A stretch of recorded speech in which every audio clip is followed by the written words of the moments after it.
नमस्कार दोस्तों, supreme court के उन फैसलों के बारे में आज इस वीडियो में मैं बात करने वाली हूं दोस्तों, जहां पर सुप्रीम कोर्ट के सुप्रीम आदेश की वजह से केंद्र सरकार और राज्य सरकार को तगड़ा झटका लगा है। सुबह शाम की चक्री में पिसती रहती है दिन भर, माहवारी की पीड़ा हो या बीमारी की तकलीफें, किस्मत का लिखा है शायद, ये सोच के सब सह जाती है।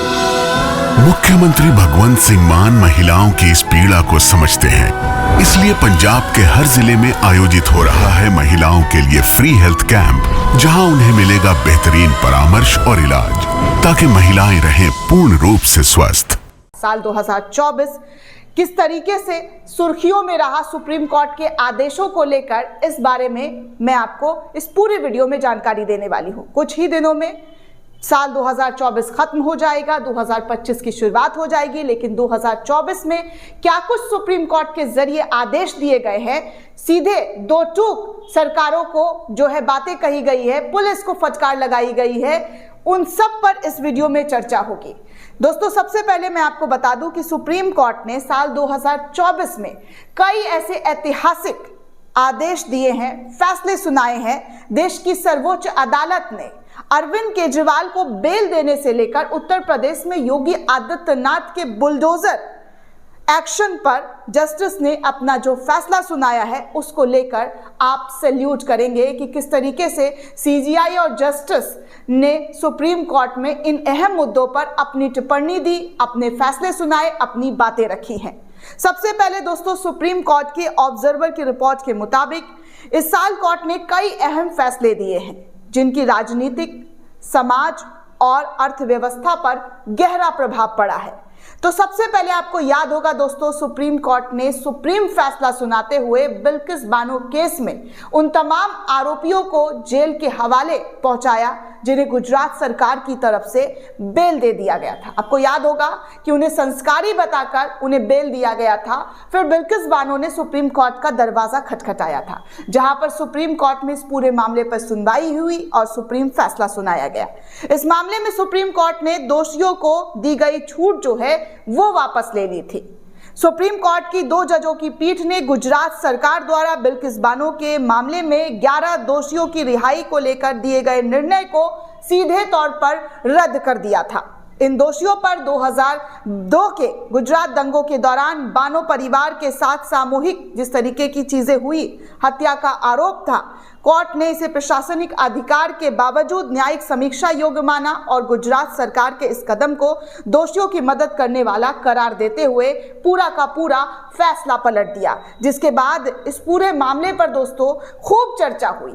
10 ऐसे फैसलों के बारे में मैं बात करूंगी दोस्तों, जहां पर खूब चर्चा बटोरी गई कि कैसे सुप्रीम आदेश से गुजरात सरकार हो या केंद्र सरकार हो या कोई भी राज्य सरकार हो, वो हिल गई है। इसीलिए सबसे पहले तो मैं बिल्किस बानो के साथ जो इंसाफ हुआ, जो उनको न्याय मिला, उसके लिए सुप्रीम कोर्ट के उन तमाम जजों को सैल्यूट करना चाहूंगी, जिन्होंने सुप्रीम फैसला दिया था। बिल्किस बानो जिस तरीके से भटक रही थी, आप सभी को पता है। दूसरा दोस्तों, इलेक्टोरल बॉन्ड की वैधता। जी हाँ, इससे केंद्र सरकार को, मोदी सरकार को तगड़ा झटका लगा था। 2024 के लोकसभा चुनाव के आसपास ही सुप्रीम कोर्ट ने 2018 के इलेक्टोरल बॉन्ड योजना को रद्द कर दिया था। इस योजना के तहत कंपनियों, व्यक्ति और संगठन राजनीतिक दलों को गुप्त रूप से दान करने वाले चंदे पर सुप्रीम कोर्ट ने सुप्रीम रोक लगाया था। कोर्ट ने इस योजना की पारदर्शिता को दृष्टि से असफल करार दिया और चुनाव आयोग और भारतीय स्टेट बैंक को इस डेटा को सार्वजनिक करने का आदेश दिया था, जिसकी चर्चा खूब हुई थी। तीसरा, दिल्ली शराब नीति घोटाले मामले में गिरफ्तार अरविंद केजरीवाल को सुप्रीम कोर्ट ने जमानत दी। इस फैसले ने पीएमएल में जमानत पे कड़े मानदंडों की व्याख्या को नरम कर दिया और राजनीतिक दलों के नेताओं की जमानत के मामले में नए दृष्टिकोण के रास्ते खोल दिए। चौथा, सुप्रीम कोर्ट ने आरक्षित वर्ग यानी कि SC/ST के भीतर उप वर्गीकरण की शक्ति का वैध ठहराया। यह निर्णय राज्य को विशेष वर्गों के भीतर उप वर्गीकरण करने का अधिकार देता है, जिससे समाज के भीतर समानता सुनिश्चित हो सकती है। इस तरीके के आदेश सुप्रीम कोर्ट के जरिए दिए गए थे। पांचवा जो फैसला सुनाया गया था दोस्तों सुप्रीम कोर्ट की तरफ से वो ये था कि खनिज क्षेत्र विकास प्राधिकरण बनाम steel authority of India Uttar Pradesh सरकार बनाम लता प्रसाद व्यास केस में 9 जजों की पीठ ने केंद्र और राज्यों के बीच कानून बनाने की शक्तियों को विभाजन को स्पष्ट किया था। कोर्ट ने यह माना कि राज्य में औद्योगिक शराब के नियमन का अधिकार है और केंद्र सरकार इसे हटाकर कोई भी कानून बनाने का अधिकार नहीं रख सकती है। छठा, just right for children alliance बनाम एस हरीश केस ने सुप्रीम कोर्ट ने यह स्पष्ट किया था कि बच्चों से जुड़ी यौन उत्पीड़न और यौन शोषण सामग्री को रखना और शेयर करना दंडनीय अपराध है। यह निर्णय सोशल मीडिया कंपनियों के लिए एक चुनौती बन गया था। सुप्रीम कोर्ट की तरफ से जो दिया गया आदेश था, क्योंकि अब इन्हें ऐसे सामग्री को शीघ्र हटाने का आदेश दिया गया था। सातवां, नागरिकता अधिनियम की धारा 6A की वैधता। जी हां, असम समझौता। इस मामले में सुप्रीम कोर्ट ने असम समझौते के तहत नागरिकता प्राप्त करने की शर्तों को बरकरार रखा और धारा 6A को संविधान के अनुकूल ठहराया। इस निर्णय ने असम की संस्कृति पहचान की रक्षा करते हुए कई शरणार्थियों के लिए नागरिकता का मार्ग प्रशस्त किया था। आठवां, कोर्ट ने यह निर्णय दिया था कि निजी संपत्ति केवल तब सामुदायिक संसाधन मानी जाती है जब वो विशेष मानदंडों को पूरा करती है, जैसे कि राष्ट्रीयकरण और अधिकरण। नौवां, जी हां, नौवां सबसे बड़ा सुप्रीम कोर्ट का आदेश था अल्पसंख्यकों के लिए, माइनॉरिटीज के लिए। सुप्रीम कोर्ट ने 57 साल पुरानी एक प्रथा को पलटते हुए यह निर्णय दिया था कि यदि कोई संस्थान अल्पसंख्यक समुदाय द्वारा स्थापित किया गया तो उसे अल्पसंख्यक का ही दर्जा प्राप्त हो सकता है, भले ही वो कानून द्वारा स्थापित हो। 10वां और सबसे चर्चित आदेश था बुलडोजर एक्शन पर रोक लगाना।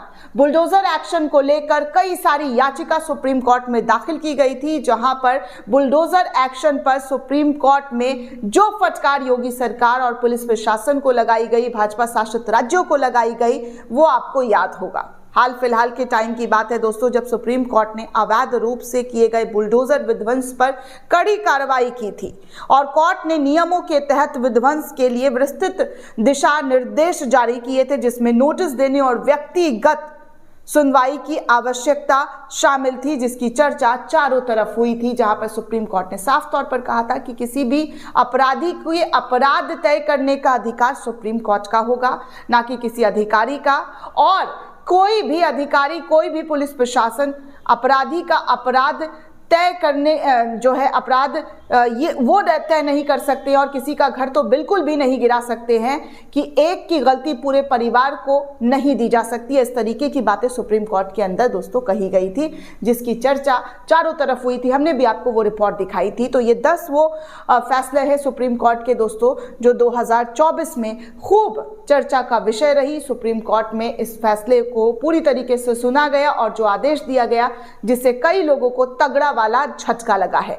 दोस्तों, इस पूरे रिपोर्ट को लेकर आप क्या सोचते हैं, आपकी क्या प्रतिक्रिया, हमें कमेंट करके जरूर बताइएगा। साथ ही साथ चैनल को ज्यादा से ज्यादा लाइक, शेयर और सब्सक्राइब करना बिल्कुल भी ना भूलें। धन्यवाद दोस्तों।